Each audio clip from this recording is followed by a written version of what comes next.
إن الحمد لله نستعينه ونستغفره ونعوذ بالله من شرور أنفسنا ومن سيئات أعمالنا من يهده الله فلا مضل له ومن يضلل فلا هادي له أشهد أن لا إله إلا الله وأشهد أن محمدا عبده ورسوله لا نبي بعده اللهم صل على سيدنا محمد وعلى آله وصحبه أجمعين.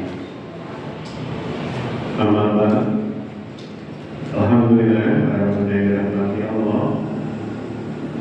Puji syukur kehadirat Allah Subhanahu wa taala di 5 Sya'ban 1446 Hijriah.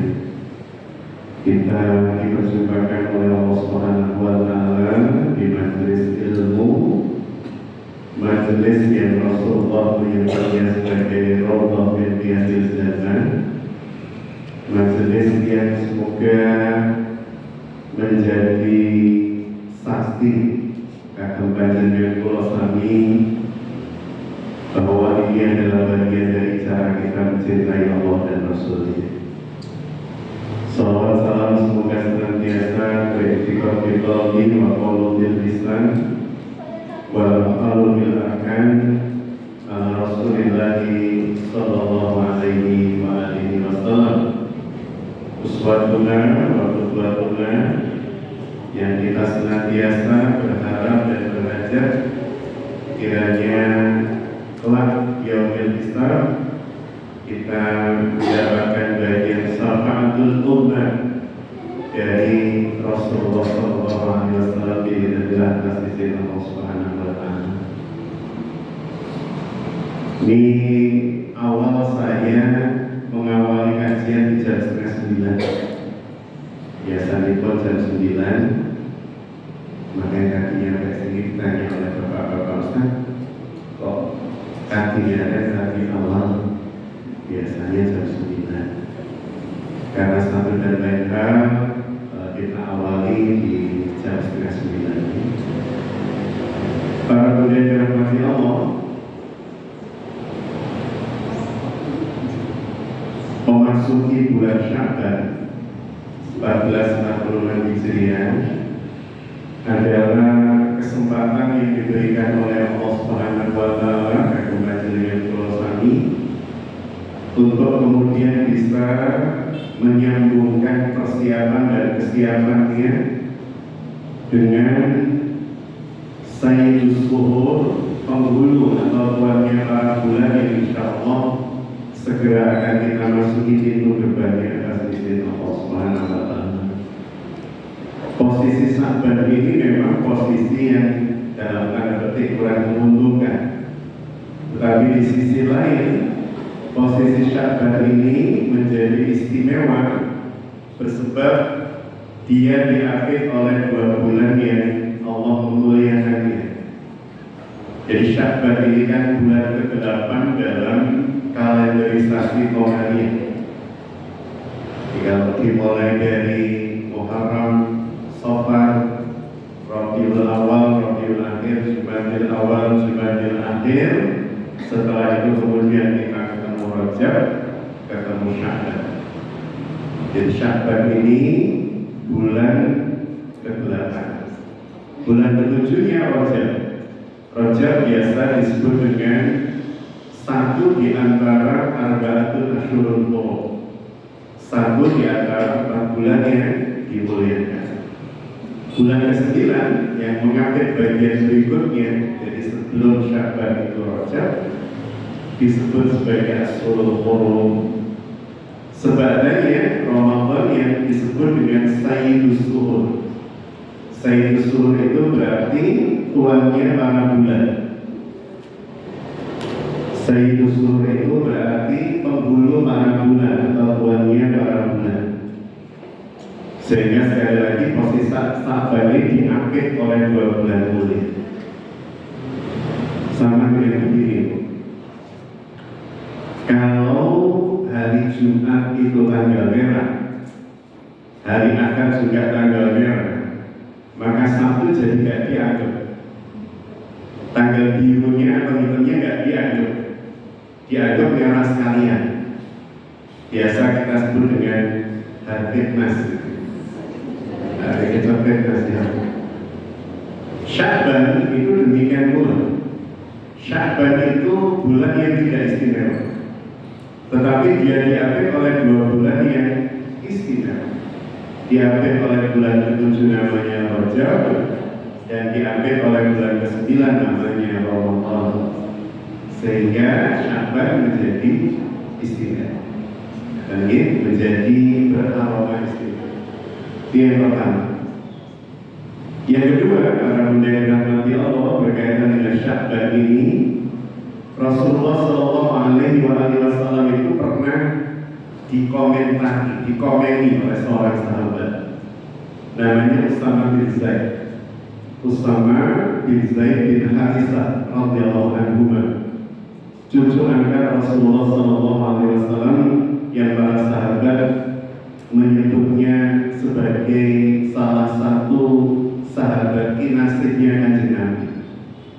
Jadi yang sangat dicintai oleh Rasulullah. Suatu hari Usama bin Zaid radhiyallahu anhu ini berkomentar ketika melihat Rasul di bulan Sya'ban, "Lam araka tasumu syahra min as-suhuri ma tasumi min Sya'ban."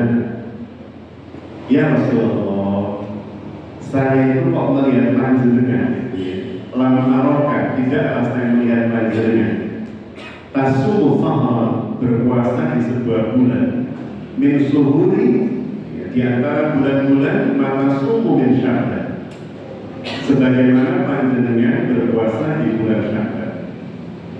Jadi sahabat Usama ini komentarnya, Rasul, saya melihat panjenengan berpuasa di bulan Sya'ban itu kok tidak seperti di bulan-bulan yang lain, kok hampir penuh 1 bulan nih. Kalian jawaban Rasulullah SAW. Jawaban Rasulullah SAW adalah dzalika syahrun yaqulun naswatu. Dzalika, dia itu syahrun, bulan yang yaqulun nas. Dia itu Sya'ban itu adalah bulan yang banyak dilupakan manusia di atas diri. Baina Rajab wa Ramadan, karena posisinya di antara Rajab dan Ramadan. Jadi Rasulullah SAW ketika ditanya oleh sahabat Usama, ya Rasulullah, panjenengan ini loh, di bulan ini kalau saya melihat puasanya tidak seperti di bulan-bulan yang lain, kok tol-tolan, kok gaspol. Kata Rasulullah SAW, karena bulan ini adalah bulan yang banyak dilupakan oleh manusia. Kenapa? Karena manusia terpusat pandangannya pada Rajab dan Ramadan, sehingga kemudian banyak dilupakan dan dilalaikan. Kemudian dilanjutkan oleh beliau, wahua, dan dia Sya'ban itu syahrun turfa'u bihil a'mal, bulan yang amal manusia itu dinaikkan, diangkat ila kepada Rabbil Alamin, Rabb semesta. Jadi kata Rasulullah SAW, dan sebab berikutnya Ramadan, Sya'ban itu adalah bulan di mana amal manusia diangkat menuju Allah, diserahkan kepada Allah Subhanahu wa Ta'ala. Fa'uhibbu, maka saya senang, kata Rasulullah SAW, ayyur fa'amali, amal saya itu diangkat, wa ana shahim, sedangkan saya dalam keadaan berpuasa. Di catatan kita jadi catatan kita budaya rahmati Allah, yang pertama, Sya'ban itu bulan yang posisinya menjadikan sering dilalaikan, dilupakan. Yang kedua, Sya'ban itu adalah bulan di mana amal panjenengan dan saya diangkat oleh Allah Subhanahu wa Ta'ala untuk diserahkan oleh malaikat. Dan Rasulullah mengatakan, "Wa'uhibbu ayyurfa amali wa ana shahim." Dan saya itu senang ketika amal saya diserahkan kepada Allah, saya dalam keadaan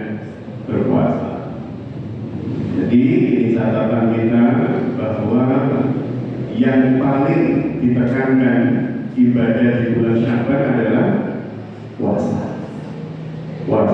Itu yang dilakukan oleh Rasulullah SAW. Baik, hadis yang kedua, dan ini menambah keyakinan kita bahwa Sya'ban ini istimewa. Istimewanya justru pada ketidakistimewaan. Jadi istimewanya Sya'ban itu justru pada ketidakistimewaan. Sama dengan begini, kelebihan manusia itu justru pada kekurangannya. Kelebihan panjenengan dan saya itu justru pada kekurangan kita. Karena bersebab kekurangan kita jadi merasa butuh Allah. Karena merasa kurang, maka kita mohon pertolongan pada Allah. Karena merasa kita lemah, maka kita senantiasa membangun koneksitas dengan Allah. Jadi panjenengan dengan saya ini menjadi dekat dengan Allah, butuh dengan Allah, bergantung kepada Allah, bersebab merasa lemah, merasa kurang, merasa zalim. Jadi kelebihan panjenengan dan saya itu justru terletak pada kekurangan kita. Sama dengan ini, sama dengan Sya'ban, keistimewaan Sya'ban itu justru terletak pada tidak istimewanya dia. Sehingga dalam sebuah hadis disampaikan begini oleh Rasulullah SAW: al-ibadatu fil haras, ibadah di hari-hari haras itu penuh fitnah. Haras itu ketika manusia lalai. Haras itu ketika banyak manusia lupa. Ada apa, Bu? Maju saja, Bu. Jadi al-ibadatu fil haras, ibadah di saat haras, hari-hari di mana banyak manusia lalai, hari-hari di mana banyak manusia lupa, itu pahalanya pun seperti kal hijrati ilayya. Jadi kata Rasulullah SAW, orang yang mau beribadah di waktu-waktu di mana manusia meremehkan, di saat-saat di mana manusia lalai, itu pahalanya seperti kal hijrati ilayya, seperti dia berhijrah menuju aku, kata Rasulullah SAW. Nah, baik sekali kita coba untuk ulas kalimat Rasulullah ini. Para Bunda yang dirahmati Allah, tadi saya sampaikan bersebab Sya'ban itu tidak istimewa, maka banyak manusia yang kemudian melalaikan, melupakan dan tidak mengistimewakannya. Padahal justru orang yang banyak beribadah di saat yang dianggap tidak istimewa, di saat manusia lalai, di saat manusia asyik melakukan banyak hal, pahalanya kata Rasulullah seperti orang yang hijrah. Hijrah dari mana ke mana? Halo? Kalau hijrahnya Rasulullah dulu dari Mekah ke Madinah. Jadi kata Rasulullah, orang yang beribadah di bulan Sya'ban itu mengisi dengan kesungguhan amal itu, maka ibadah yang dia lakukan berpahala seperti orang yang hijrah dari Makkah ke Madinah, melakukan perjalanan sejauh 500 km yang hari itu hanya menggunakan onta, bahkan sebagian sahabat berjalan kaki dengan tingkat kesulitan yang teramat sangat tinggi, tingkat kesulitan yang teramat sangat berat. Para sahabat melakukan itu dan panjenengan bisa dapatkan pahala senilai itu, Masya Allah. Senilai orang yang berhijrah. Manakala kita mengisi Sya'ban ini dengan ibadah-ibadah yang kita penuhkan atasnya. Wabil khusus ibadah apa kalau puasa. Ibadah yang paling dicintai Allah di saat Sya'ban adalah puasa. Maka dia menjadi ibadah yang dipilih oleh Rasulullah SAW untuk memenuhi bulan Sya'ban. Tetapi tidak boleh satu bulan penuh, karena hak berpuasa satu bulan penuh itu hanya milik Ramadan, hanya milik Ramadan. Sedangkan bulan-bulan yang lain panjenengan tidak diperkenankan puasa satu bulan penuh. Sehingga Sya'ban itu puasanya hanya boleh sampai tanggal 27, karena dikhawatirkan jumlah bulannya harinya 29, ya, 27 masuk ke 28 sudah tidak lagi boleh puasa, karena bisa masuk pada hari yang syak, hari yang meragu-ragukan. Ini berkaitan dengan ibadah di bulan Sya'ban. Jadi pahalanya Masya Allah seperti kal hijrati ilaihah, kata Rasulullah SAW. Baik, Sya'ban identik dengan puasa, dan lebih identik lagi pun bersebab di tahun kedua Hijriah. Jadi kalau saya sebutkan tahun kedua Hijriah itu berarti 2 tahun sebelumnya. Di tahun kedua Hijriah, Rasulullah SAW tepatnya di tanggal 10 Sya'ban turun ayat yang berkaitan dengan perintah melaksanakan puasa 1 bulan penuh di bulan Ramadan. Jadi Rasulullah SAW di tahun kedua Hijriah di tanggal 10 ya, di bulan Sya'ban itu mendapatkan wahyu dari Allah Subhanahu wa Ta'ala berupa diwajibkannya puasa Ramadan. Ayatnya di mana pun diwajibkan puasa Ramadan? Iya. Lalu bikin puasa. Ya ayyuhalladzina amanu kutiba alaikumus shiyam kama kutiba alal ladzina min qablikum Al-Baqarah 1:8. Nanti dapat hadiah begitu. Jadi para penjaga rahmati Allah 183 Al-Baqarah. Tapi yang secara khusus menyebut nama Ramadan di Al-Baqarah berapa? Yang secara khusus menyebut Ramadan 185. Syahrul Ramadan alladzi unzila fihil Qur'an. Syahrul Ramadan alladzi unzila fihil Qur'an hudan lin-nasi wa bayyinatin minal huda wal furqan. Jadi turun ayat-ayat tersebut di tanggal 10 Sya'ban di tahun kedua Hijriah. Tentang apa? Wajibnya berpuasa di bulan Ramadan.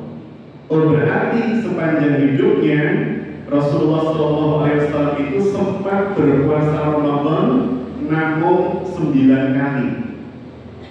Rasulullah SAW itu hanya bertemu dengan Ramadan dan berpuasa di dalamnya 9 kali sepanjang hidup beliau. Karena diwajibkannya Ramadan di tahun kedua Hijriah dan wafatnya Rasulullah di awal tahun ke-11. Awal tahun ke-11. Rasulullah itu kan wafatnya di bulan Rabiul Awal tahun ke-11 Hijriah. Berarti di tahun ke-11 Rasul belum sempat ketemu Ramadan. Rasul ketemu Ramadan terakhir berarti di tahun ke-10 Hijriah. 2, 3, 4, 5, 6, 7, 8, 9, 10.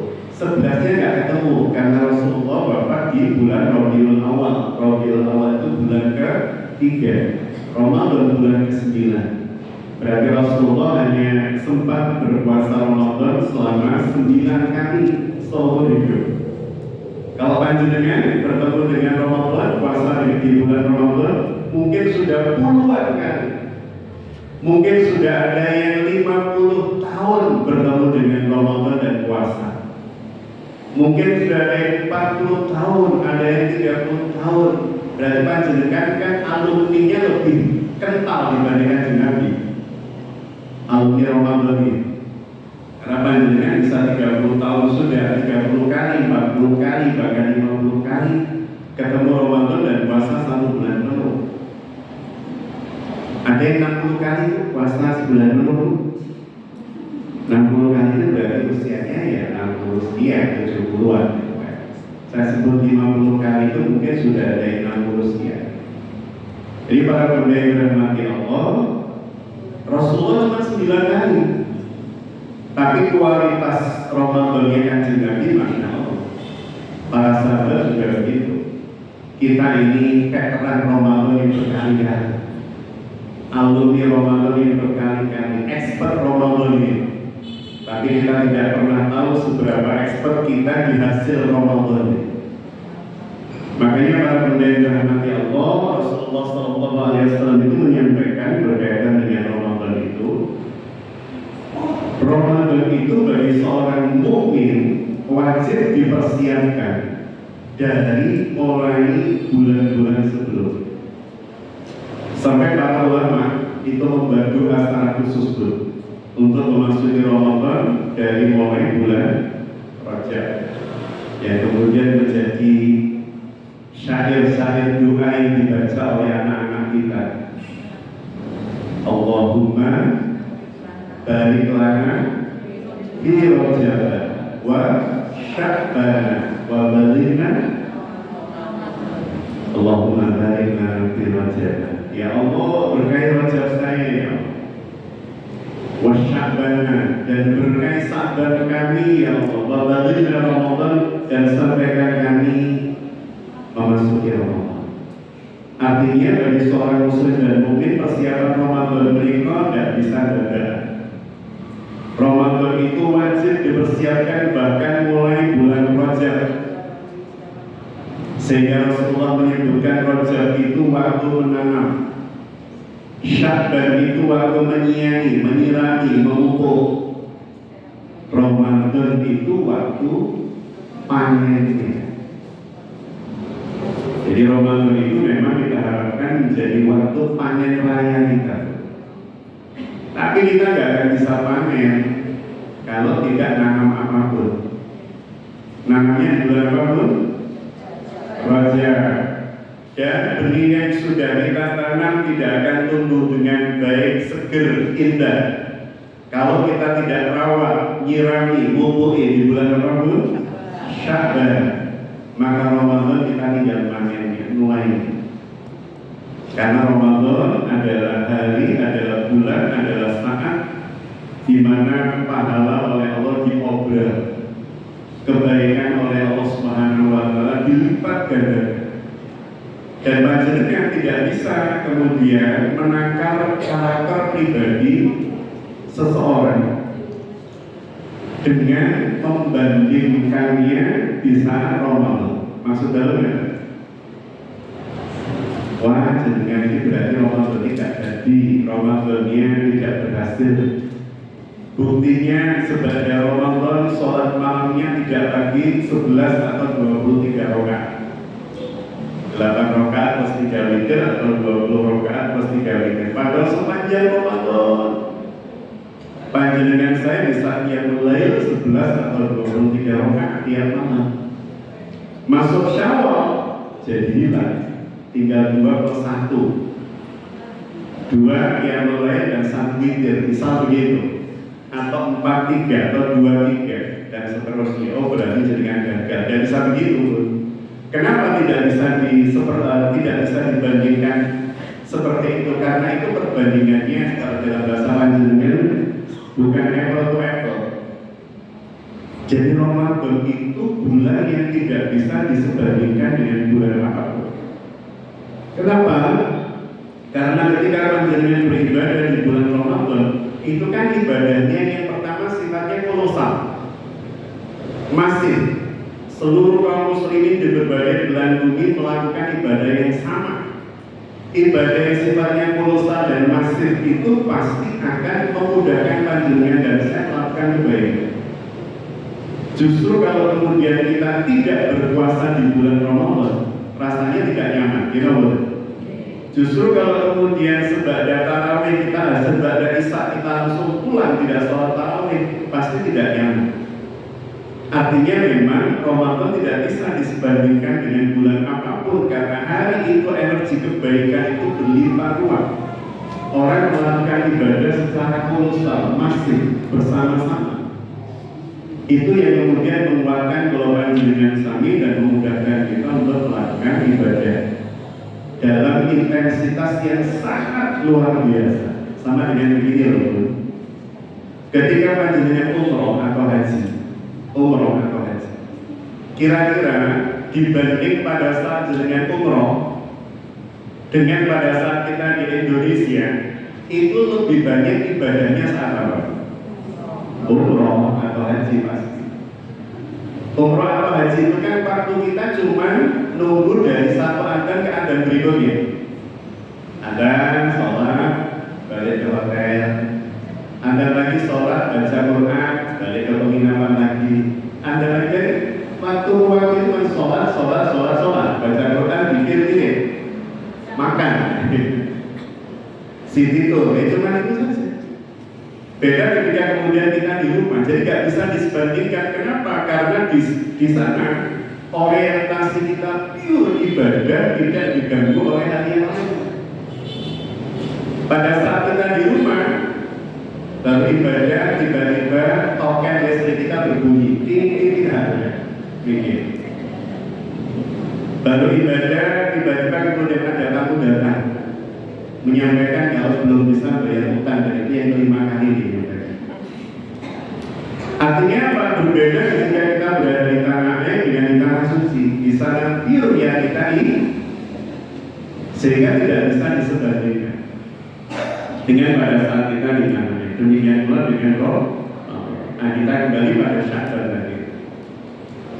Oh, berarti pun panjenengan dan saya wajib menjadikan Sya'ban ini sebagai bulan di mana kita benar-benar berlatih, mempersiapkan diri. Ukuran Ramadannya sudah kita siapkan, target-target yang akan kita capai apa. Karena jangan sampai kemudian memasuki Ramadan sebagai peserta kagetan, peserta dadakan. Kalau kemudian menjadi peserta dadakan, pasti banyak kagetnya. Karena banyak kagetnya pasti banyak terjadi, kalau bahasa kami itu kram spiritual. Jadi bagaimana kemudian spiritualitas yang tidak pernah diasah, tidak pernah dilatih, tiba-tiba kemudian digaspol. Sama dengan motor panjenengan, gitu ya, di musim dingin. Motor kita di musim dingin nggak pernah dipakai selama 1 minggu, tiba-tiba kemudian langsung kita pakai dengan gaspol, gitu ya. Langsung kita pakai gaspol, maka bisa dipastikan motor itu akan rusak. Nggak pakai dipanasi, nggak pakai diangetin dulu, ya, dan seterusnya, langsung kemudian kita nyalakan dan gaspol. Nah, sama seperti itu ketika kita berbicara tentang Sya'ban yang tanpa persiapan dan masuk di bulan Ramadan. Jadi yang pertama itu catatan kita, di bulan Sya'ban turun perintah untuk apa itu? Berpuasa Ramadan. Bulan Sya'ban tahun kedua Hijriah di tanggal 10. Baik, yang kedua, peristiwa besar yang terjadi di bulan Sya'ban. Perintah untuk mengalihkan kiblat kaum muslimin. Nah, ini perintah yang sangat besar berkaitan dengan identitas seorang muslim. Jadi perubahan kiblat kaum muslimin itu terjadi di bulan Sya'ban di tahun kedua Hijriah juga, bro. Jadi di tahun kedua Hijriah di bulan Sya'ban itu banyak terjadi peristiwa-peristiwa besar. Dan nanti di bulan Ramadan ya, ini kan Sya'ban. Setelah Sya'ban apa? Ramadan. Dan di bulan Ramadan ya, di tahun yang sama, tahun kedua Hijriah itu, terjadilah pertempuran besar pertama kaum muslimin yang langsung dikomandani oleh Rasulullah SAW. Namanya Ghazwatul Badr Al-Kubra, perang Badar besar. Pertempuran Badar Al-Kubra yang di dalam suratul Anfal disebut sebagai Yaumul Furqan. Yaumul Furqan itu hari yang membedakan, hari yang menjadi pembeda mana muslim, mana musyrik, mana mukmin, mana kafir. Jadi Yaumul Furqan atau hari pembeda itu terjadi di tahun kedua Hijriah di bulan Ramadan. Tepatnya betul-betul, tapi mayoritas ulama memilih di tanggal 17 Ramadan terjadinya peristiwa Ghazwatul Badr atau pertempuran Badar. Nah, kalau kemudian kita tanya itu Sebelum saya jelaskan tentang pemindahan kiblat lebih dalam ya. Oh, ternyata Allah Subhanahu wa Ta'ala menyiapkan kaum muslimin untuk kemudian masuk dalam gelanggang pertempuran yang sangat dahsyat, yang sangat besar, yang menjadi penentu dakwah kaum muslimin hingga hari ini dunia dan saya bisa menikmati. Ternyata persiapan Badar itu pun diawali dari Sya'ban ketika Allah Subhanahu wa Ta'ala memerintahkan puasa di bulan Ramadan. Jadi ternyata puasa itu pun disiapkan oleh Allah kagem panjenengan kula sami untuk menghadapi perang besar. Kalau dulu perang besarnya secara fisik, sekarang perang besarnya secara mental, pemikiran, budaya, macam-macam. Jadi ekonomi ya, dan seterusnya. Dan ternyata salah satu cara yang disiapkan oleh Allah untuk menghadirkan prajurit-prajurit atau pasukan-pasukan tangguh adalah dengan satu berpuasa. Berpuasa itu akan menjadikan panjenengan saya lebih tangguh dalam pertempuran melawan pemikiran yang salah, budaya yang tidak benar ya, dan seterusnya. Karena dengan puasa itu banyak hal kemudian panjenengan dan saya dapatkan hikmahnya. Dan saya orang puasa itu lebih banyak keinginannya atau lebih sedikit? Lebih sedikit. Jadi ketika orang puasa itu maka keinginannya menjadi berkurang. Keinginannya akan tersesuaikan dengan kebutuhannya. Padahal yang selama ini menjadikan pulau panjenengan sami itu kebingungan, mengalami kegelisahan, kekhawatiran itu bersebab banyaknya keinginan. Saking banyaknya keinginan menjadikan kehidupan orang itu seringkali tidak nyaman. Mohon maaf, orang yang sering scroll Shopee, Tokopedia, Lazada, beli-beli apalagi. Dengan orang yang jarang buka ini semua, lebih rentan stres mana? Yang buka-buka. Semakin kemudian kita sering buka itu, semakin kita akan mengalami rentan stres. Kenapa? Karena memunculkan banyak kali. Oh, hati ya, hati. Jadi harus duit, tapi kok ada bagian ini yang warnanya beda? Ini. Jadi yang sepatu ini punya, tapi kok kelihatannya ada bunganya ini jadi menarik. Jadi dan di saat yang sama kemampuan kita untuk mendapatkannya itu tidak terjembatani. Rasanya pengen punya, tapi kantong tidak sedang tebel. Rasanya pengen punya, tapi jatuh tempo bayar utang ke teman.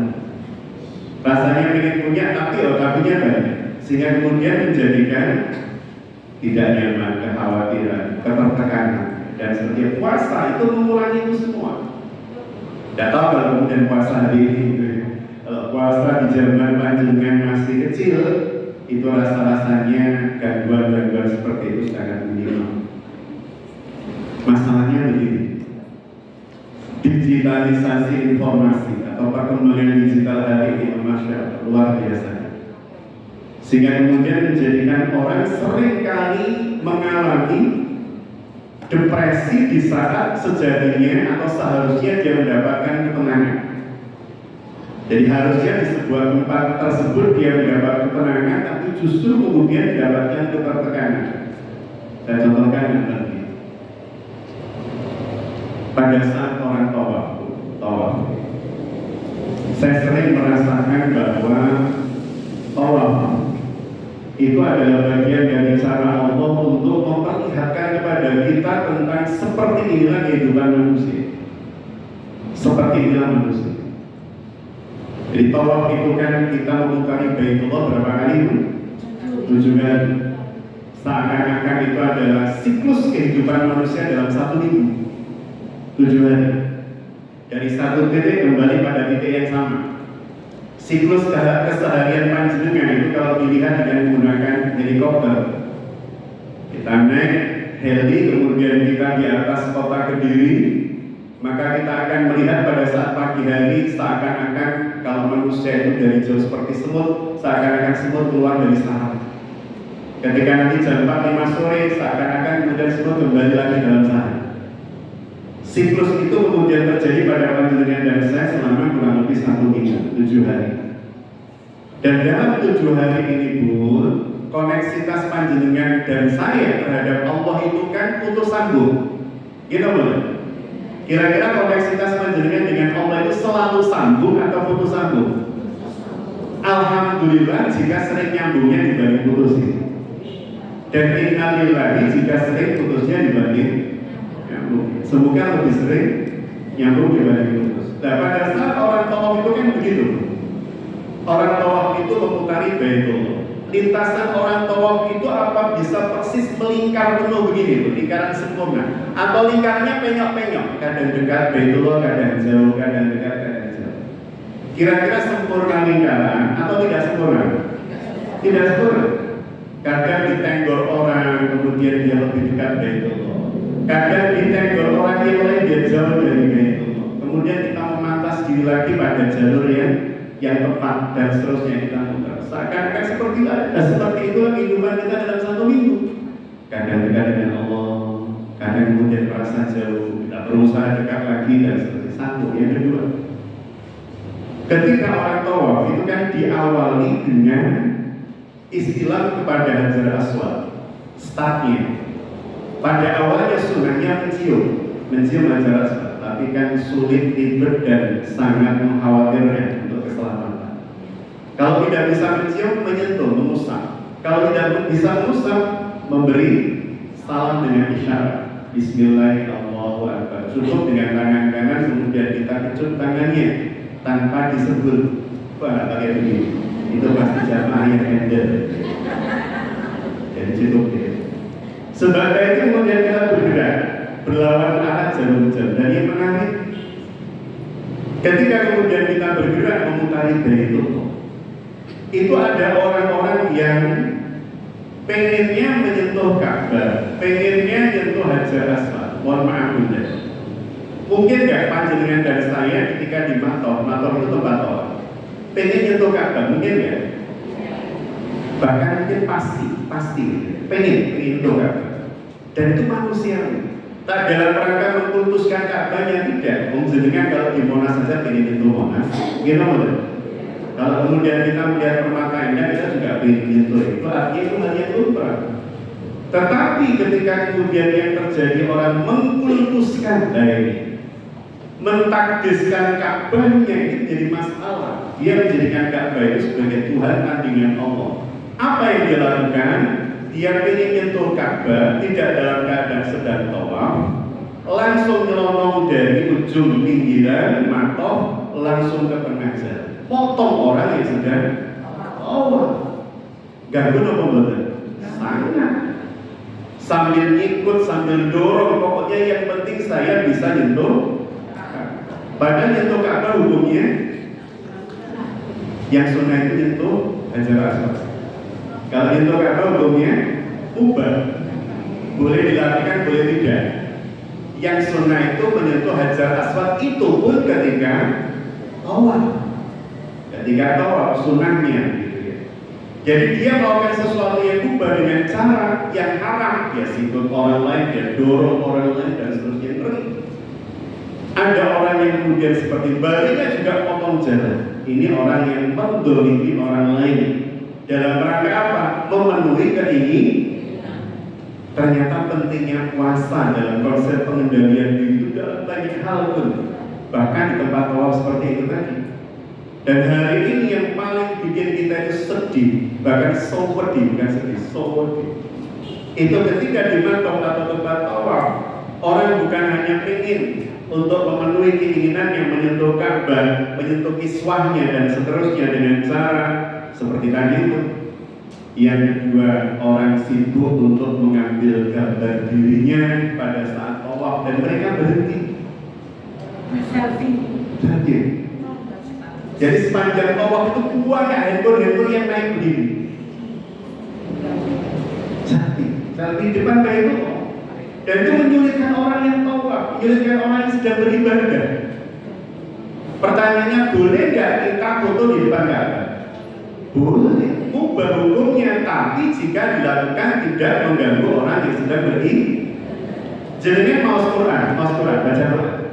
Ketika orang dalam keadaan sholat, boleh atau enggak? Hukumnya makruh ketika baca Qurannya suaranya dikeraskan sehingga mengganggu orang yang sedang pada baca Quran. Apalagi selfie dan mengganggu orang yang sedang tawaf. Bukan hanya selfie, kadang video call. Masih kamu dengar Ka'bah, doa dari Ka'bah begitu. Wallahi benar. Benar Mas Ka'bah sampai dulu. Dan orang jadi hirup-pikuk, jadi semakin sulit. Dan yang membuat saya semakin sedih adalah orang yang memuaskan dirinya untuk beribadah dengan cara yang mengganggu dan mendolimi orang lain yang juga sedang beribadah. Seperti tadi misalnya baca Quran, dibuat terni pada saat orang sedang sholat. Nah, ada orang saya nggak tahu suami istri atau putra dengan ibunya ya, karena sekilas tadi saya lihat ketika pas di bawah ini di dekat makam Ibrahim berdoa begini, duduk pada posisi ratusan ribu orang sedang tawaf karena bulan Rajab, Jumat terakhir Rajab tanggal 27 kan kemarin, 27 Rajab, Jumat terakhir bulannya Rajab, Mekah sedang weekend, penuhnya luar biasa dengan bisa dilihat YouTube 27 Rajab.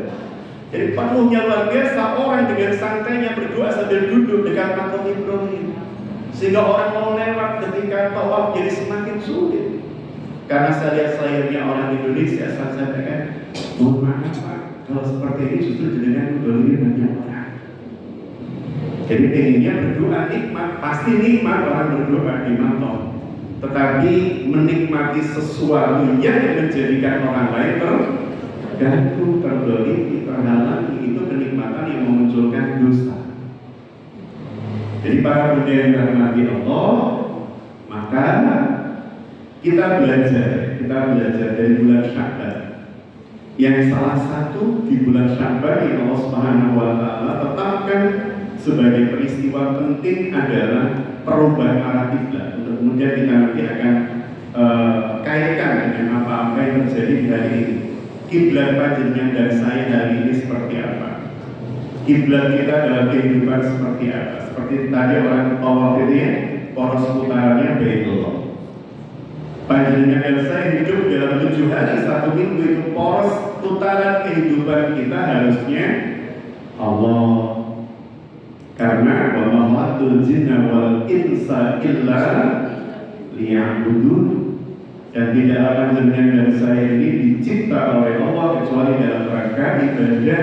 Berarti 1 minggu full ibadah, tetapi ibadah itu tak sekedar dibatasi sholat, baca Quran, wirid.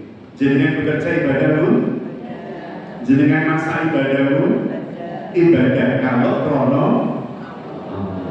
Tapi kalau krono mendapat pujian suami, ketika suami tidak puji jengkel kan?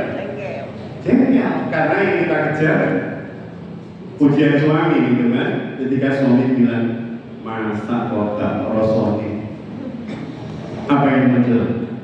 Mending gak tak masalah meneng gitu. Artinya kalau kemudian tidak krono Allah ya gak dapat pahala, bukan ibadah ya kan? Artinya memang tidak gampang, tidak mudah, tapi terus kita coba. Jadi masalahnya berkaitan dengan kiblat kita apa? Kiblat kita siapa? Lah perubahan kiblat itu terjadi di bulan Sya'ban. Pada saat apa? Pada saat Rasulullah SAW selama kurang lebih 18 bulan di Madinah, sholatnya menghadap Baitul Maqdis. Jadi dulu kaum muslimin itu sholatnya menghadap Baitul Maqdis. Baitul Maqdis itu posisinya, Masjid Al-Aqsa itu posisinya di utara Madinah dan Mekah.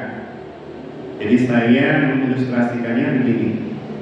Anggap saja kacamata saya ini Baitul Maqdis. Kalau sana barat, berarti sana kan selatan, Budi ya? Selatan. sana utara. Nah, Baitul Maqdis itu di utara, di utaranya Mekah Madinah. Ini Baitul Maqdis. Kemudian ini hadiah buat Pak Didi nanti pendidik karena jabatan jenengan. Ini anggap Madinah, ini Madinah. Jadi ini Baitul Maqdis, ini Madinah. Handphone saya ini Mekah. Ini Yaman. Ya. Jadi kalau Ka'bah itu ada bagian setengah lingkaran yang disebut Hijr Ismail. Hijr Ismail itu menunjukkan arah utara, arah Baitul Maqdis. Hijr Ismail. Kalau ini Hijr Ismail berarti bagian Ka'bah sebelah sini adalah ini Hajar Aswad, ini rukun Yamani namanya. Nah, Rasulullah itu begini.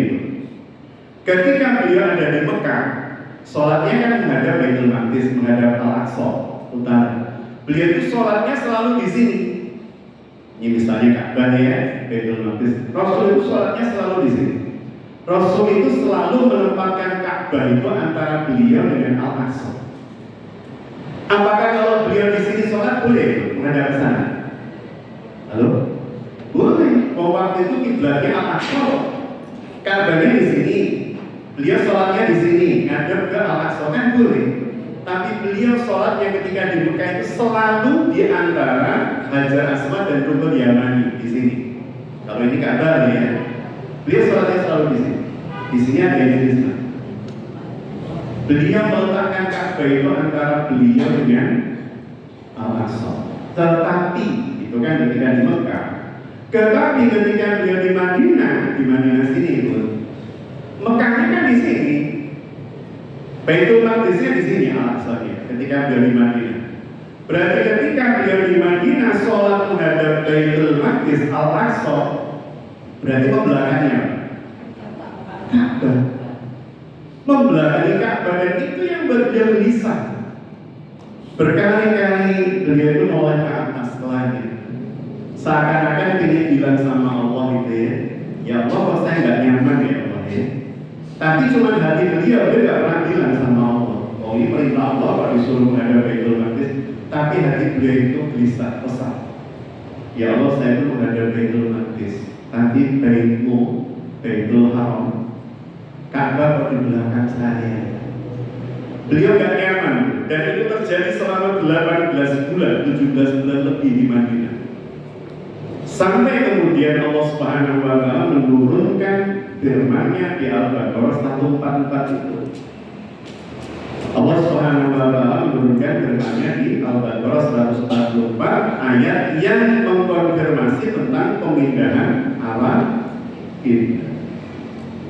Ayat itu diawali dengan kalimat qad nara taqalluba wajhika fis sama. Ini kalimat yang menunjukkan bahasa kedekatan Allah dengan Rasulullah SAW. Kata Allah dalam ayat ini, qad, sungguh-sungguh, naro, kami melihat, taqalluba engkau Muhammad wajhika, menghadapkan wajahmu bulan-balik ke atas, fis sama. Bulan-balik Muhammad, aku melihat wajahmu mendongak ke atas, turun lagi, mendongak ke atas, turun lagi. Tapi nggak pernah minta, ya Allah, indahkan kita. Rasulullah itu punya sifat rofa itu sungkan. Jadi kalau kemudian jenengan pelosan orang itu sungkan, jangan-jangan bukan umat Rasulullah itu punya sifat rofa, sungkan. Saking sungkanannya makanya di peristiwa Mi'raj ketika dia mendapatkan perintah sholat dari Allah di Sidratul Muntaha, berapa puluh kali? 50. Ketemu Nabi siapa? Diminta untuk kurangi Musa alaihissalam, karena Nabi Musa itu umatnya nomor 2 terbesar setelah Rasul. Dan Nabi Musa sudah merasakan ngomong umat yang duanya itu gak gampang. Dan Nabi Musa memiliki umat yang paling resek, umat yang paling jengkelin umatnya Nabi Musa. Sehingga Nabi Musa alaihissalam bilang sama kanjeng Nabi, ini bahasa saya, di umatku baik dikon Gusti Allah ibadah sak minggu ping pisan kuwangel hari Sabtu ya Musa kok umat sampeyan di 1 hari 50 kali kabut jenengan jaluk di Gusti Allah dikurangi Rasulullah sampai bolak-balik kurangi sampai berapa akhirnya? Itu Nabi Musa masih protes ya? Masih. Jadi umatku loh, saat minggu bisa dua ya. Kok umat jenengan sedino? Jenengan jalan, tapi Rasulullah punya sifat rohbah. Beliau sudah malu minta sama Allah. 5 itu sudah luar biasa. Tapi jenengan nggak usah betul loh ya. Jangan kan Nabi minta lagi kan di rumahnya. Dan jenengan saya harusnya punya hutang budi terhadap Nabi Musa. Kita patut sebantuan atas yang disampaikan Nabi Musa kepada Rasulullah. Jadi Rasulullah SAW itu bolak-balik memandang ke langit. Ya Allah, saya mau menghadap Baitul Maqdis, nanti kamu belakangi Ka'bah ini. Ka'bah itu pun yang meninggikan siapa? Di masa siapa? Yang bangun Jibril bersama Adam alaihissalam. Sebagai itu kemudian Ka'bah itu Baitullah lenyap pada saat apa? Apapun banjir badan Nuh alaihissalam lenyap. Setelah itu kemudian dibangun kembali oleh siapa? Ibrahim dan sang putra Ismail. Bangunnya pakai naik apa? Lift. Berupa apa liftnya? Batu. Sekarang panjenengan bisa melihat batu itu disebut Maqam Ibrahim. Ada bekas telapak kaki Nabi Ibrahim. Karena beliau naik di batu itu, kemudian naik batunya set, dia meletakkan ke batuan Ka'bah, disusun. Tapi sekarang batunya udah tidak bisa begitu lagi. Baterai langitnya habis. Itu hanya untuk Nabi Ibrahim alaihissalam, dan kita cuma bisa melihat bekas telapak kaki beliau yang nempel pada batu itu. Jadi Nabi Ibrahim, sebagai itu Nabi Ibrahim punya anak Ismail alaihissalam, masih Baitullah, masih Ka'bah. Setelah itu dia punya anak lagi siapa bu? Ishak. Ishak punya anak namanya Yakub. Ini dipanggil oleh Allah dalam surah Ali Imran dan surah Maryam dengan panggilan Israel. Maka keturunan Yakub disebut Bani Israel. Jadi 12 anak dia termasuk Yusuf dan Binyamin. Ke bawah nanti ketemu para nabi, panjenengan ketemu Musa, ketemu Daud, ketemu Sulaiman, ketemu Zulkifli, ketemu Zakaria, Yahya, Isa. Sampai Nabi Isa, itu kiblatnya di Baitul Maqdis. Dari mulai Israel, beda dengan Israel Zionis ya, bukan. Israel Nabi Yakub alaihissalam, itu kiblatnya di Baitul Maqdis. Musa Baitul Maqdis, Daud Baitul Maqdis, Sulaiman Baitul Maqdis. Maka Nabi Sulaiman alaihissalam itu punya peninggalan apa bu? Temple, the King of Solomon, gitu ya. Sebuah kuil versi Yahudi yang ada di Palestina di Baitul Maqdis. Jadi para pendiri rahmati Allah, sampai Nabi Isa itu kiblatnya masih sana. Padahal Nabi Ibrahim kemana tadi? Baitullah Mekah. Sehingga ketika kemudian Rasulullah Muhammad SAW di Mekah sholatnya meskipun menghadap Baitul Maqdis, tapi Ka'bahnya masih di depan beliau, enak, beliau nyaman. Pas pindah ke Madinah jadi tidak nyaman karena Ka'bahnya berada di belakang. Maka dia terus mandang ke langit. Oleh Allah pada akhirnya apa? Kami melihat wajah Tuhan Muhammad seringkali wajhika bersama wajah itu menghadap ke langit.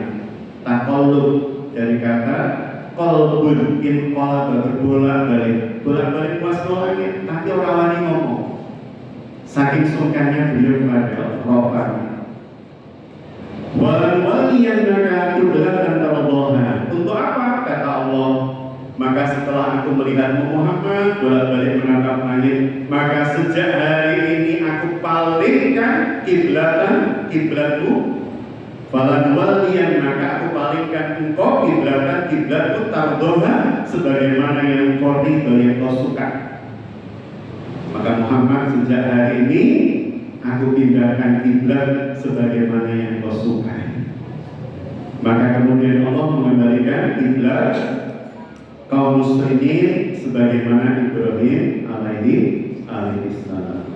Fawali wajhika syatrul masjidil haram. Maka dimanapun kalian berada, hadapkanlah wajahmu ke Masjidil, bukan ke Ka'bah ya, ke Masjidil pusatnya Masjidil Haram. Masjidil Haram itu pusatnya Mekah. Maka orang-orang Mekah berkiblat pada Masjidil Haram. Jenengan dan saya berkiblat pada Mekah. Mekah berkiblat pada Masjidil Haram. Setiap yang ada di Masjidil Haram berkiblat pada Ka'bah. Sehingga secara tidak langsung kita kiblatnya adalah Baitullah atau kiblat sebagai bukan yang disembah, tetapi yang menyatukan arah kita menyembah. Yang menyatukan arah kita menyembah Allah. Baik. Jadi perpindahan arah kiblat itu terjadi di bulan apapun? Sya'ban. Maka Sya'ban ini menjadi bulan yang istimewa. Bersebab yang pertama syariat Ramadan itu hadir di bulan tersebut. Yang kedua di bulan Sya'ban Allah menetapkan kiblat kita kembali pada kiblat Ibrahim alaihissalam, yakni Baitul Haram, Ka'bah Musyarrafah. Baik. Berikutnya para bunda yang dirahmati Allah, Allah Subhanahu wa taala menurunkan firman-Nya di suratul Ahzab di ayat ke-56. Sehingga seringkali Sya'ban itu disebut sebagai bulan Kanjeng Nabi, bulan sholawat.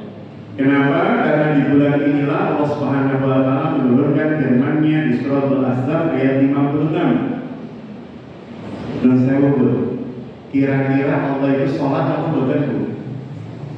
Halo? Ya bukan. Sholat itu bentuk ibadah dalam rangka kita bersujud, rukuk, mentakbirkan, mensucikan Allah. Allah kita bayar zakat atau bukan? Enggak. Tetapi uniknya, dahsyatnya dalam Al-Ahzab ayat 56 Allah jawab begini. Innallaha, sesungguhnya Allah, wa malaikatahu, dan para malaikatnya, yusalluna 'alan nabi. Innallaha wa malaikatahu yusalluna 'alan nabi. Sesungguhnya Allah dan para malaikatnya bersolawat kepada Allahu Akbar. Artinya Allah tidak sholat, Allah tidak zakat, Allah tidak puasa, tetapi dalam ayat ini Allah menyampaikan, aku pun memuji nabiku. Bersolawat itu memuji, menghormati, dan seterusnya. Ya ciptaannya. Ya ayyuhalladzina amanu shallu 'alaihi wa sallimu taslima.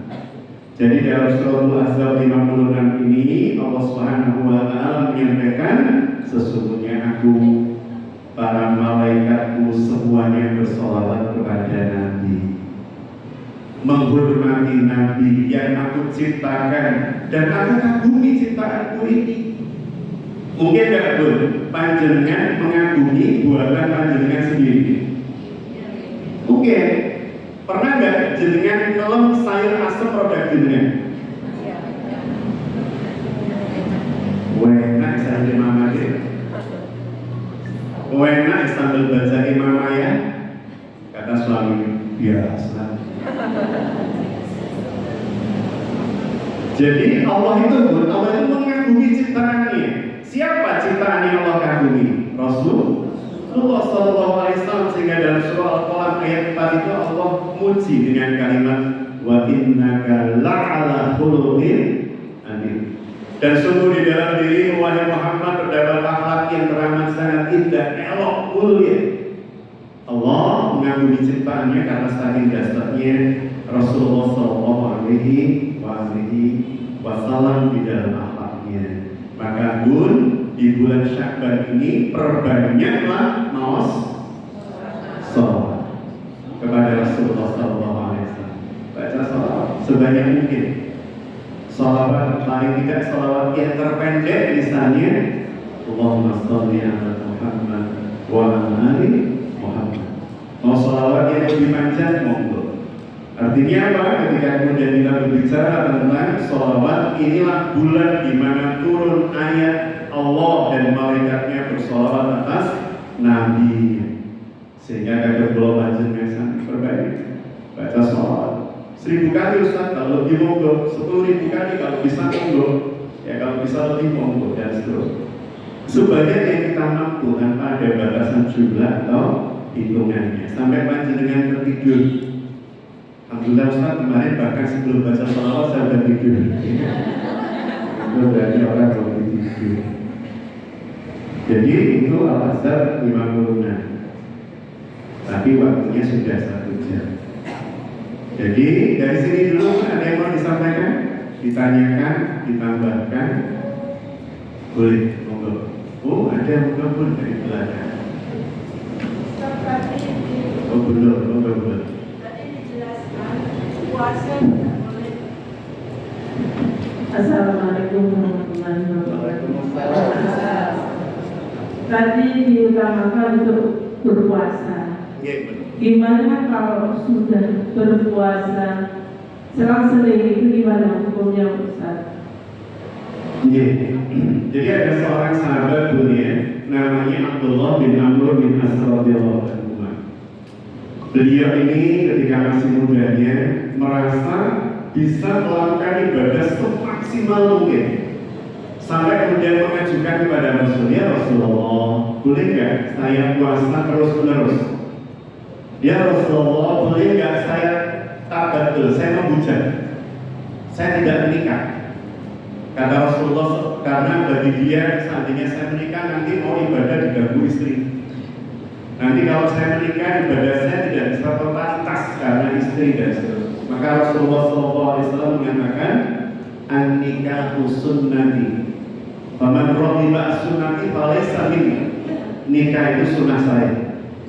Maka barang siapa yang membenci sunnah saya, maka dia tidak termasuk golongan saya. Artinya termasuk puasa tadi itu ya, Rasul melarang puasa wisol. Puasa wisol itu puasa terus-menerus. Sehari bulan atau puasa tanpa jeda terus panjang tahun. Kata Rasulullah SAW, aku berpuasa dan aku berbuka. Aku menjadi seorang nabi, tapi aku juga berkeluarga, menikah, punya anak ya, dan seterusnya. Artinya berbuka sendiri pun itu ibadah. Berbuka itu ibadah. Artinya makan niat panjenengan mendapat pahala besar adalah pada saat panjenengan makan di ujung puasa kita, namanya berbuka. Bahkan berbuka itu harus bukan harus, afdolnya utamanya disegerakan. Segera itu namanya istijab. Maka orang yang menyegerakan puasa disebut takjil. Takjil itu berarti bersegera di dalam berbuka. Bersegera berbuka itu namanya takjil. Artinya apa? Takjil itu buka yang disegera. Tidak kemudian minum 1 gelas cola, setelah itu ditanya pun buka derek mesti takjil. Takjil buka yang disegerakan. Itu namanya takjil, istijab aja. Jadi kalau kemudian puasa terus-menerus benar salah. Tetap ada bukan. Selang-seling bagus itu puasa terbaik. Jadi ketika Abdullah bin Amr bin As itu mengatakan, ya Rasul boleh nggak saya puasa? Tidak boleh. Berpuasalah dalam 1 bulan 3 kali, kata Rasulullah, ya ayamul bid. Tapi saya masih kuat ya Rasul tambah Senin Kamis. Saya masih kuat ya Rasul sebaik-baik puasa adalah puasanya Daud, kata beliau. 1 hari puasa, 1 hari enggak, lusa puasa, besoknya enggak, dan seterusnya.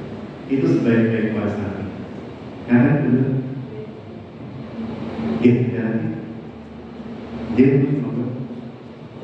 Ustaz tadi untuk bulan Sya'ban kan dijelaskan untuk ibadah luar kan puasa. Bagaimana kalau untuk kita bersedekah? Namanya kita lakukan di Sya'ban atau mungkin dibutuhkan dulu, kita tunggu Ramadan atau bagaimana? Untuk setiap kebaikan yang ingin panjenengan lakukan jangan pernah ditunda. Jangan pernah ditunda. Jadi misal begini, saya ingin sedekah. Kalau bulan Sya'ban Pak Eman ya pahalanya cuma sekian ya mungkin. Tapi kalau nanti di bulan Ramadan pahalanya pasti besar. Tadi disampaikan oleh Rasulullah SAW, al-ibadatu minal khalas. Siapa yang beribadah di saat hari-hari yang banyak orang tidak beribadah dilalaikan, maka pahalanya seperti kal hijrati ilahi. Pahalanya seperti hijrah menuju saya atau hijrah bersama saya. Artinya apa? Ketika kemudian orang pada nunggu saudara nanti acara Ramadan, maka panjenengan tidak harus menunggu Ramadan, bersebab orang yang membutuhkan sedekah kita itu tidak pernah bisa nunggu. Orang tidak bisa makan, kan tidak bisa nunggu. Pak, saya ingin sedekah panjenengan, kalau ini dari darat, tapi manggil orang berbohong. Justru ketika kemudian orang tidak sedang dalam keadaan beramai-ramai ibadah, jenengan beribadah di saat itu pahalanya seperti pahala orang yang hijrah. Sehingga setiap kebaikan yang panjenengan sudah azamkan, maka lakukan. Apalagi kita tidak pernah tahu aja.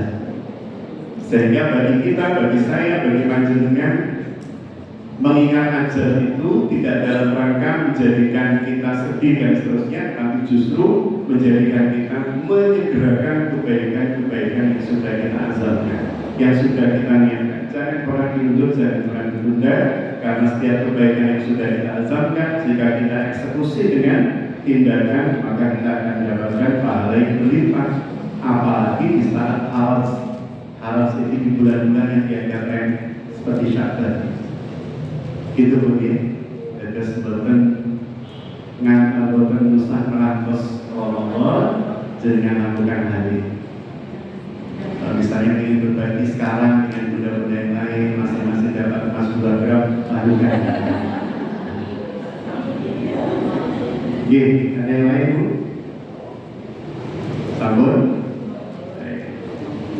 Para bunda yang dirahmati Allah, insya Allah itu yang kita bahas di hari ini, semoga ada kebaikan yang bisa kita dapat.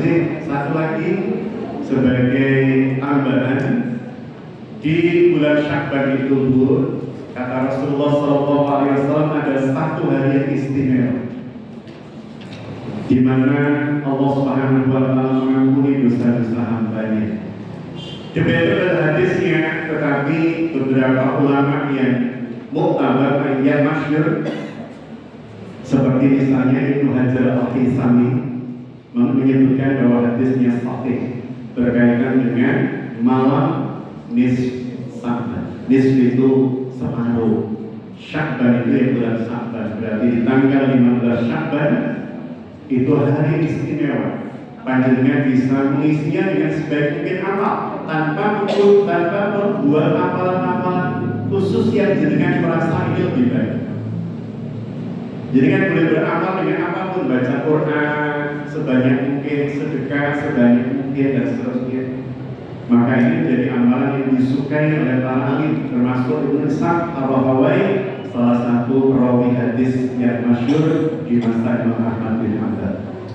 Jadi di nisfu Sya'ban melakukan kebaikan sebanyak mungkin, bersedekah, mendoakan orang, sholat malam, baca Quran atau apapun, panjenengan bisa melakukannya tanpa dikhususkan. Oh, nisfu Sya'ban itu harus baca sholawat 1000 kali, kalau enggak nanti enggak mandi. Waduh, saya 1000 kali bisa 1 ya, kok enggak berarti 1000 kali kurang 2, kok enggak bisa. Jadi berapapun semampu kita, sekuat kita, untuk kemudian mendapatkan limpah ruah pahala dari Allah di malam yang penuh dengan kebaikan. Kata itu para mendengar Nabi Allah, semoga ada kebaikan yang kita dapat, kebermanfaatan yang kita peroleh, dan kiranya golongan dengan sami diberi kemudahan, kemurahan, keringanan memasuki bulan Ramadan dengan sebaik-baik amalan, dan keluar dari Ramadan dengan sebaik-baik penerimaan Allah atas seluruh amal yang kita lakukan di dalamnya. Saya tutup dengan munajat. Bismillahirrahmanirrahim. Allahumma shalli ala Muhammadin wa ala alihi wa sahbihi wa sallam. Alhamdulillahi rabbil alamin. Hamdan syakirin, hamdan naimin, hamdan wafi ni'amika bil wazina. Ya Rabbana lakal hamdu kama yanbaghi li jalali wajhika wa 'azimi sultanik. Allahumma sahhil umurana wa hasbil maqasidana wa balighna ilaika ya Allah. Rabbana amanna bima anzalta wa tabi'na rasul faktubna ma'asy syahidin. Rabbana la tuzigh qulubana ba'da idh hadaytana wa hab lana min ladunka rahmah innaka antal wahhab. Rabbana amanna bima anzalta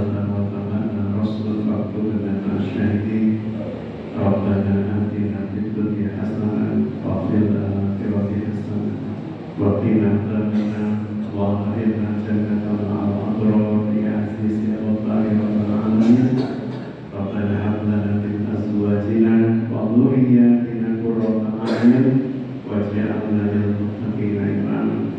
Subhana rabbika rabbil izzati amma yasifun wassalamun alal mursalin walhamdulillahi rabbil alamin. Kiranya Allah berkahi bacaan kita, syahadat kita dan menyampaikan kita di bulan Ramadan. Jazakumullah khairan katsiran. Ilaihi taufiq hidayah. Assalamualaikum warahmatullahi wabarakatuh.